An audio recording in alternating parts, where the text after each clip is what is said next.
बरस के माता जी बेटा के भैर मन दुआया सिक दे के माता जी के लीवन भेज दो। अरे गियो ने जारा बेरई दुलारा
जरूर माँ के ख्याल रखिए बेटा।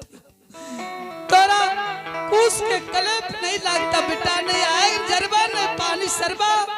बेटा, तोर काया पत्थर समान है। माँ के ख्याल रखिए। ठीक से माता जी जय श्री बाबू हमारा कर।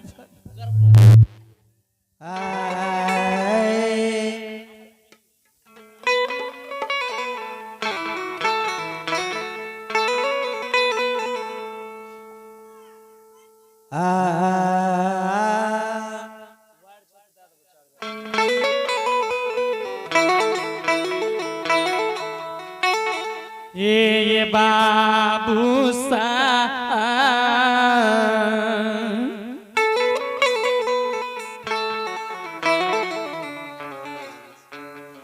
कबीरा जब हम पैदा हुए, जय हो जय हो, आओ जगह से हमरो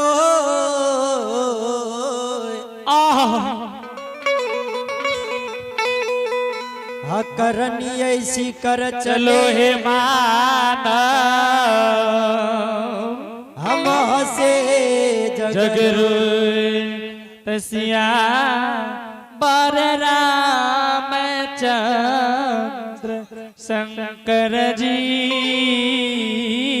उमा। हे ये बाबू सा जय हो जय हो।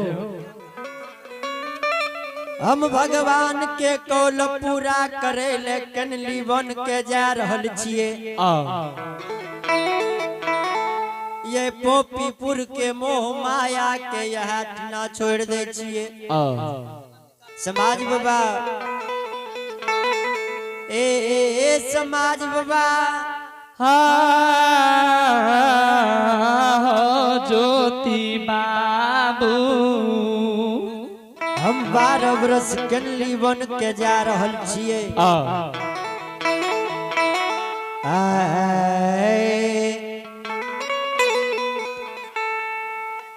अत चालिए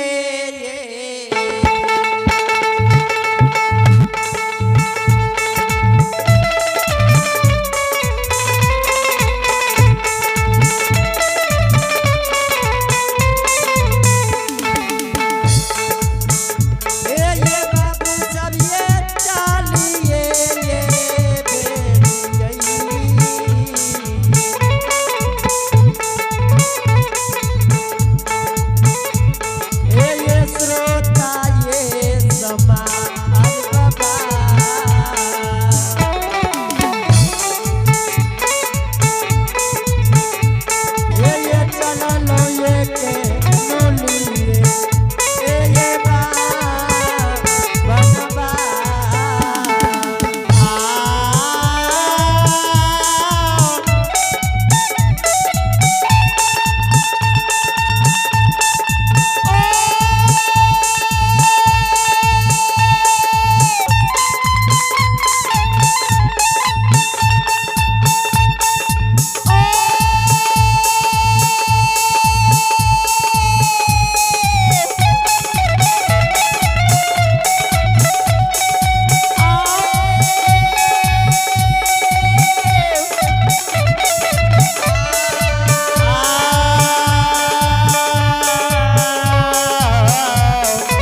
गुरु बाबा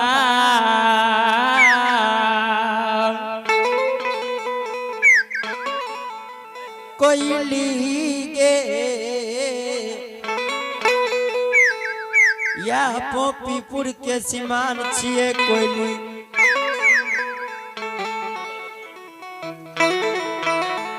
हाँ हो गुरु बाबा हे गे कोयली हाँ गुरु बाबा भगवान हमर सुख चैन छीन लेलकैये ए हो गुरु बाबा किया तू एहन बात बोलई छ कोयली हाँ गुरु बाबा ये गति पर भगवान हमरा 12 बरस केनली बन लिखल कहिए कोयली हम 12 बरस केनली बन के जेबे अच्छा गुरु बाबा हे गे कोयली बोल गुरु बाबा बोल हो गोपीपुर के सीमान पर कनटा आराम करे छी कोयली अच्छा गुरु बाबा हे गे कोयली हाँ हो गुरु बाबा बोला हो गोपीपुर के याद दिल से ने जाइए कोयली हाँ गुरु बाबा कोयली कंटा आराम करे ये गोपीपुर के सीमान पर अच्छा देखे छिए गोपीपुर से कोई ये गोपीपुर के सीमान पर रुसल के एगे रुसल के कोई बोसे ले आबैये कि ने फाटल के कोई सिए ले आबैये कि ने कोयली हाँ गुरु बाबा या गोपीपुर के सीमान पर कंटा आराम कर कोयली ए हो गुरु बाबा हाँ कोयली ई मतलबी दुनिया में मतलबी मानव रही छै बात सच छिए कोयली गुरु बाबा जो तोर इच्छा छ कि ई पोपी सीमान पर आराम करई के गुरु बाबा ठीक छै आराम करई पोपीपुर के सीमान पर ए गे कोयली हाँ गुरु बाबा देखे छिए गोपीपुर से आबैये कि कोई नहीं हतकारा बई गे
भक्तराज बजरंगी आयो आज ज्योति पनियार के बर बर गजन कलिया।